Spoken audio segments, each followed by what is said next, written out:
Here I've got ID2ME ID1, and let me show you how to change language on the following device.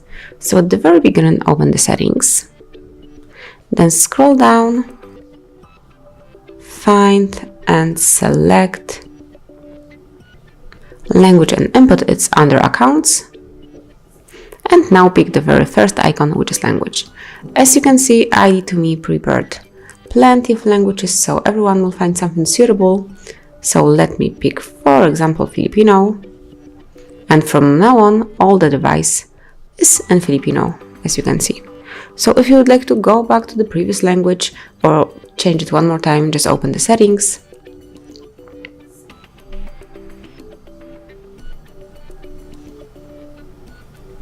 now scroll down, find the global icon, so it's this one, then pick the first tab, which is language, and now go back or change the language to the one that you would like to have. So in my case it will be English UK, and as you can see, from now on we are back in English.